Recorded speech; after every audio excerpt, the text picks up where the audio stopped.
Sometimes you can't go fishing. Maybe it's a season like winter, or maybe it's just a short time like your schedule won't allow it, or something like the river is blown out. But regardless, today I'm going to talk about ways to get through when you can't go out fishing.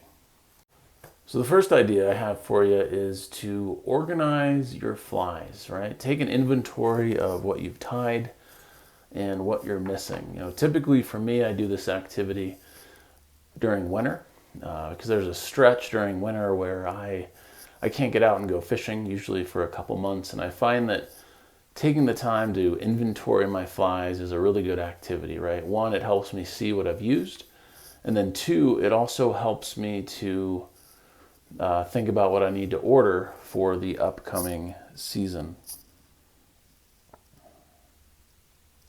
And then as you are thinking about organizing your flies, what I would encourage you to do, so as you are thinking about organizing your flies, what I'd encourage you to do is to go through both your working fly bin, right, the one that you typically carry with you, and as well as any backup fly bins that you have.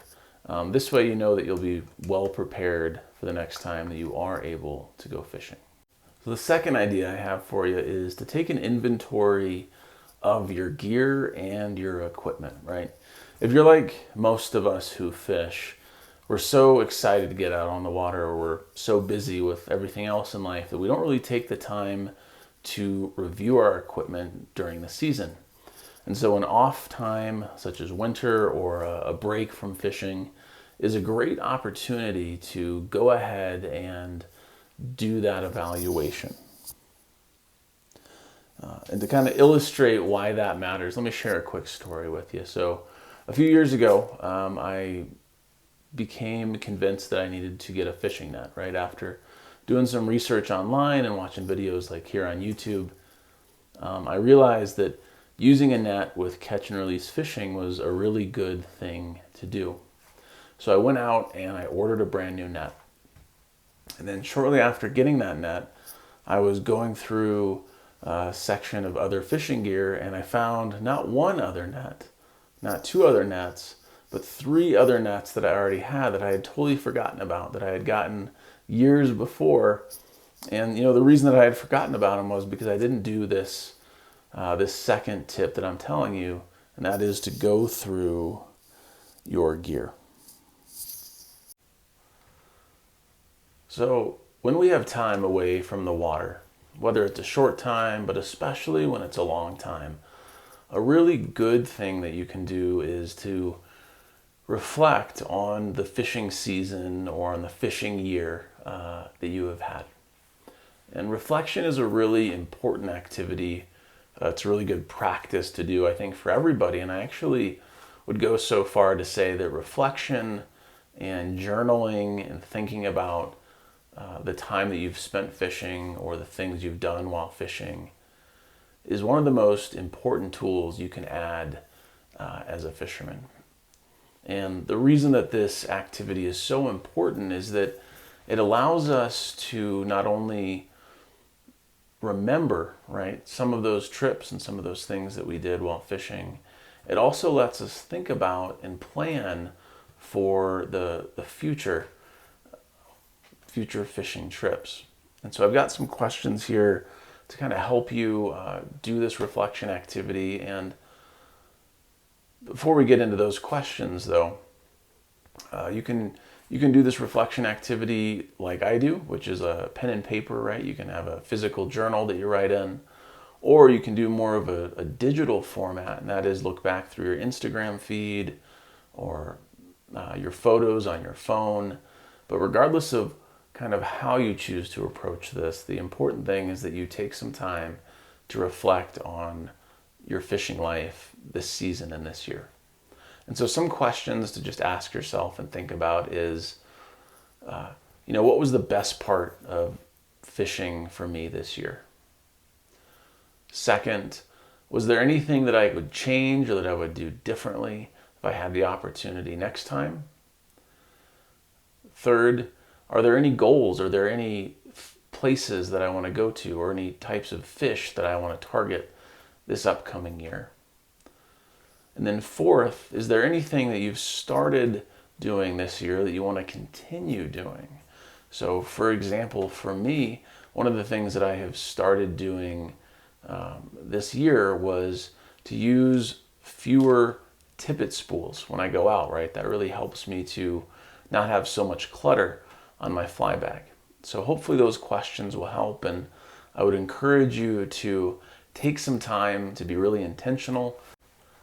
So we've talked about reflecting on your fly fishing season, and for me, the next tip that I would offer you is to build on that reflection time and that thinking time to then start to plan ahead for what your next season will be like, or what even some next trips will be like for you. Now, I realize that thinking about fishing is a poor remedy for actually going fishing. However, starting to plan your season, starting to think about some goals, those are good things that you can do that can help to fill that void a little bit when you can't go fishing. And planning will actually help you to start to make some decisions about, well, where can I go? Or, who do I need to contact to get ready? Or what research do I need to do to go on a trip? And, speaking of goals, one of the things for me this year is that I want to get out and I want to catch more native wild fish. Most of my fishing is urban ponds, urban lakes, and so I catch a lot of stocker trout, a lot of bluegill, and those are great fish, especially on a Tenkara rod. However, I have this real desire to go out into some wild places and catch more wild fish. And so this planning section is a really good time for you to think about things like that. And I've got to credit Skitty Fishing for this idea. He recently posted a video around setting goals, right, for 2026. And so I'll link down to the video below. But the intent behind that video and the intent behind this tip that I'm sharing with you is to start to think about and plan ahead for what your fishing season looks like. And why this really matters, not only does it help you kind of get ready for the next year, I think it also helps you to get through some of those long periods when we can't go fishing. Because if we know that, hey, spring is 6-7 weeks away and I've got a trip planned, or, work is really busy right now, but in the summer I've got a guided fishing trip, those kind of activities and those kind of plans will make this time when you can't go fishing a little easier. And I think you'll find that that is time well spent. So I've talked a lot about things you should do when you're not fishing, and this next tip is actually going to be something around the don't category, and that is don't necessarily go out and buy more gear.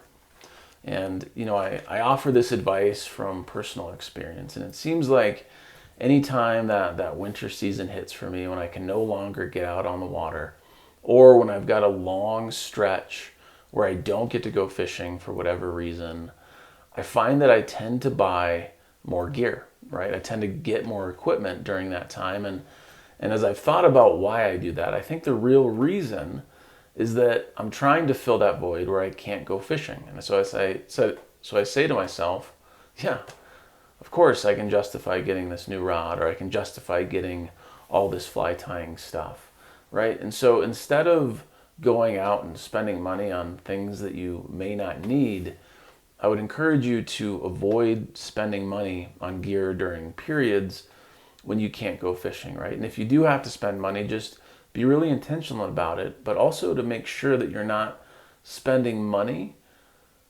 as more of an emotional response to not being able to get out and go fishing, right? Because if we feel like, hey, I can't go fishing for a long time, you may be buying things to try to make yourself feel better or try to fill that void. And for me, kind of a personal story here is I spent some time last year looking through my fly bag and trying to really clean up and pare down what I had. And so, as I'm pulling things out, I'm thinking, okay, I'm going to need to get another pair of forceps. I'm going to need to get another pair of nippers. I'm going to need to get some more tippet. And wouldn't you know that at the bottom of my fly bag, I had multiple pairs of nippers, I had all kinds of leaders and tippets, and I had a handful of flies, all these things, right, that I had forgotten about. And so if I had followed that idea that, gosh, I just need to go out and buy some things, not only would I have wasted my money, I would have also added to a sense of clutter, and I really wouldn't have gotten anything from those purchases. So during stretches when you can't go fishing, try to avoid buying unnecessary equipment or unnecessary fly fishing and fly tying stuff. So the final bit of advice that I have for you to fill that time when you can't go fishing is to read. And there are a lot of great books on fishing, probably more than any one of us can read in their lifetime. However, during a season when you can't get out on the water, I find that reading books is a way to kind of connect you to the sport, but then also pick up some really good tips and tricks from people that probably fish a lot more than at least I ever will get a chance to. People that have thought a lot about this sport, people that have really have an ability to take what is great about fly fishing and translate it into words and stories. And if you're looking for a book to read, one of my favorites is Trout Bum. Trout Bum, it's an older book, but by John Garrick, but it is a fantastic read. Whether it's this one or it's another one, I would encourage you to take some time when you can't go fishing to go ahead and pick up a book and read. And I think you'll find that time is time well spent. As we wrap up, I just wanted to say thank you so much for watching all the way to the end. I know that I shared quite a few tips with you, and if you found any of those tips valuable or interesting, would you do me a favor and just hit that like button or even subscribe if you'd like to? And wanted to say thank you so much for watching this video about getting through when you can't get out on the water. All right, so this is a test clip for getting out when you can't get out. And so whether it's this one or a different book, I would encourage you to spend at least a little bit of your